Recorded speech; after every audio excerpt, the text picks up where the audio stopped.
大家好，မင်္ဂလာပါဒီနေ့ကတော့မိသားစုဝင်အခေါ်အဖော်တွေနဲ့ပတ်သက်ပြီးတော့မှပြောပြပေးမှာပဲဖြစ်ပါတယ်ပေါ့နော်အဲဆိုစကြည့်ကြရအောင်အဖေဆိုတာကို爸爸အဖေပေါ့နော်အဖေဒါမှမဟုတ်ဖေဆိုတာကို爸爸လို့ခေါ်ပါတယ်အဲဆိုရင်နံပါတ်2ကအမေဆိုတာကို妈妈ဆိုတာကအမေကိုပြောတာဖြစ်ပါတယ်အကိုဆိုရင်哥哥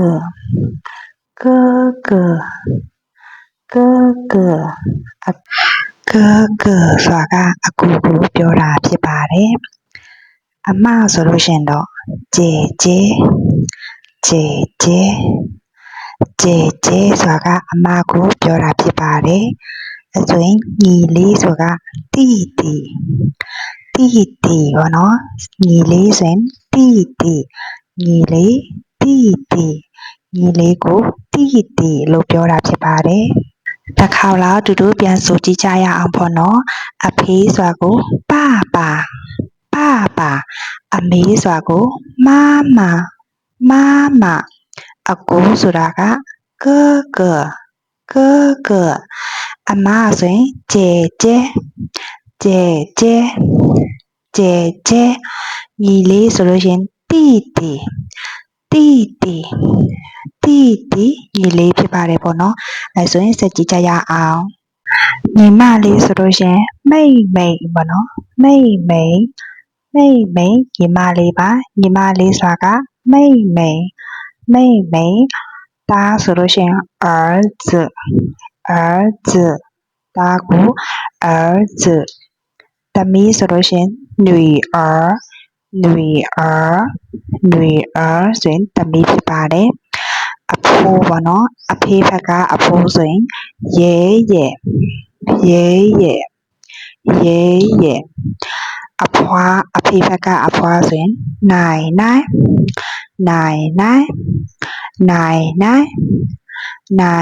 လို့ပြောပါတယ်ပေါ့နော်အဲဆိုရင်တစ်ခါလောက်ပြန်ကြည့်ကြရအောင်妹ညီမလေးကို妹儿子သား儿子女儿သမီးပေါ့နော်女儿သမီးဖြစ်ပါတယ်အဖိုးပေါ့နော်အဖေဘက်ကအဖိုးကို爷爷အဖွားပေါ့နော်အဖေဘက်ကအဖွားကို奶နောက်ထပ်တစ်ခုကြတော့အဖိုးပေါ့နော်အဖေဘက်ကပေါ့နော်အခုကျတော့အဖေဘက်ကဆိုရင်外公ဆိုတာကအဖေဘက်ကအဖိုးကို外公အဖွားပေါ့နော်အဖေဘက်ကအဖွားဆိုရင်外婆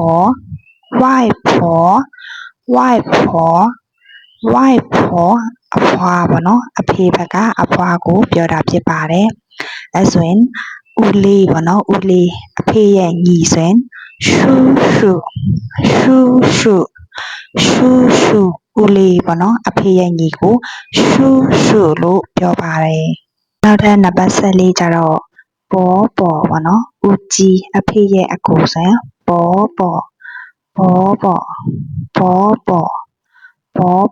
ဦးကြီးအဖေရဲ့အကိုကိုပြောတာဖြစ်ပါတယ်နံပါတ်15ကျတော့အတော်ပေါ့နော်အဖေရဲ့ညီမကို姑姑အတော်အဖေရဲ့ညီမကို姑姑လို့ခေါ်ပါတယ်အဲဆိုရင်17ကနေ15ကိုတစ်ခါလောက်ပြန်ကြည့်ကြရအောင်အဖိုးအမေဘက်ကအဖိုးဆိုရင်外公အမေဘက်ကအဖိုးကို外公外婆အဖွားအမေဘက်ကအဖွားကို外婆အမေဘက်ကအဖွားပါနော်叔ဦးလေးအဖေရဲ့ညီကို叔ဦးလေးအဖေရဲ့ညီကို叔ဦးကြီးအဖေရဲ့အကိုကျတော့ဘောဘောဘောဘောဘောဘောအဖေရဲ့အကိုကိုဘောဘောလို့ခေါ်ပါတယ်ပေါ့နော်အတော်အဖေရဲ့ညီမကူကူကူကူကူကူအတော်အဖေရဲ့ညီမကိုကူကူလို့ခေါ်ပါတယ်အဲဆိုဆက်ကြည့်ကြရအောင်ပေါ့နော်နံပါတ်16ကကျုပ်ကျုံပေါ့နော်ကျုပ်ကျုံအဲ့ဒါကဦးလေးအမေရဲ့ညီဒါမှမဟုတ်အမေရဲ့အကိုကိုဦးလေးကိုကျုပ်ကျုံလို့ပြောပါတယ်ပေါ့နော်အမေရဲ့ညီတစ်ခုတည်းမဟုတ်ပါဘူးအမေရဲ့အကိုဆိုရင်လည်းကျုပ်ကျုံပဲပေါ့နော်ကျုပ်ကျုံကျုပ်ကျုံဦးလေးကိုကျုပ်ကျုံလို့ခေါ်ပါတယ်ပေါ့နော်နံပါတ်19ကအာကြီးအာကြီးအာကြီးတော်လေးဒါမှမဟုတ်တော်ကြီးပေါ့နော်ဒီဟာကအာကြီးကျတော့အမေရဲ့ညီမပဲဖြစ်ဖြစ်အမေရဲ့အမပဲဖြစ်ဖြစ်အာကြီးလို့ခေါ်ကြပါတယ်ပေါ့နော်အာကြီး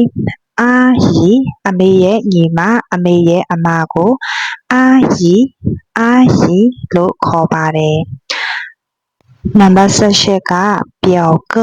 表哥ဆိုတာကအကိုတဝန်းခွဲပေါ့နော်အကိုဝန်းခွဲကို表哥表哥အကိုဝန်းခွဲပါ表哥အကိုဝန်းခွဲပါအကယ်၍အမဝန်းခွဲဆိုရင်表姐表姐အမဝန်းခွဲပေါ့နော်表姐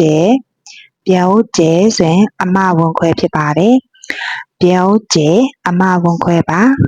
ညီဝန်းခွဲဆိုရင်表弟表弟表弟表弟ဆိုတာကညီဝန်းခွဲကိုပြောတာဖြစ်ပါတယ်အဲဆိုရင်တစ်ခါလောက်ပြန်ကြည့်ကြရအောင်နော်ကျုပ်ကျုံကျုပ်ကျုံဆိုတာကဦးလေးအမေရဲ့ညီအမေရဲ့အကိုကိုကျုပ်ကျုံလို့ခေါ်ပါတယ်ပေါ့နော်နောက်တစ်ခုကျတော့အာကြီးအာကြီးဆိုတာကအမေရဲ့ညီမအမေရဲ့အမကိုအာကြီးလို့ခေါ်ပါတယ်အာကြီးအာကြီးနောက်တစ်ခုနံပါတ်18ကကျတော့表哥表哥ဆိုတာကအကိုဝန်းခွဲအကိုတဝန်းခွဲပေါ့နော်表哥表哥ဆိုတာကအကိုတဝန်းခွဲကိုပြောတာဖြစ်ပါတယ်နံပါတ်19ကကျတော့表姐表姐ဆိုတာကအမဝန်းခွဲအမတဝန်းခွဲကို表姐表姐နံပါတ်20ကျတော့表弟表弟ကျတော့ညီဝန်းခွဲကိုပြောတာဖြစ်ပါတယ်表弟表弟ဆိုတာကညီဝန်းခွဲကိုပြောတာဖြစ်ပါတယ်အဲဆိုဆက်ကြည့်ကြရအောင်နော်နံပါတ်21ကျတော့表妹表妹ဆိုတာကညီမဝန်းခွဲညီမတဝန်းခွဲကို表妹表妹表妹ညီမတဝန်းခွဲကို表妹လို့ပြောပါတယ်နံပါတ်22ကကျတော့孙子ပေါ့နော်မိယောက်ျားလေးကို孙子孙子孙子ဆိုတာကမြေယောက်ျားလေးကို孙子လို့ခေါ်ပါတယ်ပေါ့နော်နံပါတ်23ကျ孙女孙女မိမပေါ့နော်မိမမြေမိန်းကလေးကို孙女孙女孙女လို့ပြောပါတယ်နံပါတ်24ကျတော့老公老公ဒီဟာကျတော့အိမ်မှာသုံးတဲ့ဟာပြီးတော့အပြောမှာပေါ့နော်သုံးတဲ့ဟာပြီးတော့ကိုတဲ့မိသားစုထဲမှာတမွေရင်းရင်းနေနေအဲ့လိုခေါ်တဲ့ဟာဆိုလို့ရှိရင်တော့老公လို့ခေါ်တာဖြစ်ပါတယ်ခင်ပွန်းကိုပြောတာဖြစ်ပါတယ်ခင်ပွန်းတမွေယောက်ျားပေါ့နော်အဲ့လိုခေါ်တာပါနောက်တစ်ခုကျတော့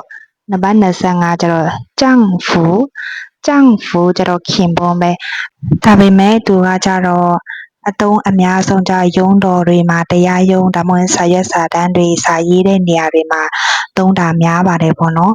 အဲဆိုတစ်ခါတော့ပြန်ကြည့်ကြရအောင်表妹表妹ညီမဝန်ခွဲကို表妹လို့ခေါ်ပါတယ်ပေါ့နော်နံပါတ်22ကျ孙子孙子ဆိုတာကမြေယောက်ျားလေးကိုပြောတာဖြစ်ပါတယ်နံပါတ်23ကျတော့孙女孙女မိမမိမင်္ဂလေးကိုပြောတာဖြစ်ပါတယ်အဲဆိုနံပါတ်24ကျတော့老公老公ဆိုတာကခင်ပွန်းကိုပြောတာဖြစ်ပါတယ်丈夫丈夫丈夫ဆိုတာကခင်ပွန်းကိုပြောတာဖြစ်ပါတယ်နံပါတ်26ကျတော့老婆老婆ဆိုတာကဇနီးပေါ့နော်ဒီဟာကကျတော့မိသားစုတွေမှာ တငယ်ချင်းတွေကြားမှာအဲ့လိုခင်ခင်မင်းမင်းရင်းရင်းနှီးနှီးနဲ့ပြောတဲ့အပြောလေးဖြစ်ပါတယ်လောက်ဖောပေါ့နော်အခေါ်အဝေါ်လေးဖြစ်ပါတယ်လောက်ဖောဇနီးပါပဲနောက်ထပ်နံပါတ်29ကျတော့ချီ子ဒီဟာလဲဇနီးပါပဲခုနလိုမျိုးပေါ့နော်ကြောင့်ဖူနဲ့အခေါ်လိုမျိုးတူပါတယ်သူကတရားရုံးတော်တွေမှာဒါမှမဟုတ်နည်းနည်းစာရွက်စာတမ်းတွေမှာစာအုပ်တွေမှာအဲ့လိုရေးတဲ့ဟာလေးတွေပြောတဲ့ဟာလေးတွေပေါ့နော်ဒီဟာကျတော့အဲ့လိုလေးသုံးပါတယ်妻子ဇနီးပါပဲနံပါတ်28ကျတော့家人ပေါ့နော်家人မိသားစုဝင်တွေကို家人လို့ပြောပါတယ်家人မိသားစုဝင်တွေကိုပြောတာဖြစ်ပါတယ်နံပါတ်29ကျတော့家庭ပေါ့နော်ဒီဟာကျတော့မိသားစုပေါ့နော်家庭မိသားစုကိုပြောတာဖြစ်ပါတယ်သူကဘယ်လိုကွာလဲဆိုတော့家人ကျတော့မိသားစုအဖွဲ့ဝင်တွေကိုပြောတာဖြစ်ပြီးတော့家庭ကျတော့မိသားစုတစုအနေနဲ့ပြောလို့ရှင်တော့家庭အဲ့လိုပြောတာဖြစ်ပါတယ်家人မိသားစုဝင်家庭မိသားစုဖြစ်ပါတယ်အဆိုနံပါတ်26ကနေတစ်ခါလောက်ပြန်ကြည့်ကြရအောင်နော်老婆ဇနီးပါ妻子ဇနီးဖြစ်ပါတယ်家人မိသားစုဝင်တွေကိုပြောတာဖြစ်ပါတယ်家庭မိသားစုကိုပြောတာဖြစ်ပါတယ်သိမရှင်းတဲ့နေရာနားမလည်တဲ့နေရာလေးရှိလို့ရှင် comment မှာမှန်ခဲ့လို့ရပါတယ်နော်အကယ်၍ဒီဗီဒီယိုလေးကမိတ်ဆွေအတွက်တစုံတရာအကျိုးရှိတယ်ဆိုလို့ရှင်ကျွန်တော်ရဲ့ channel လေးကို subscribe တွေ like and share လေးကိုနှိပ်ခဲ့ပေးပါအောင်နော်谢谢大家再见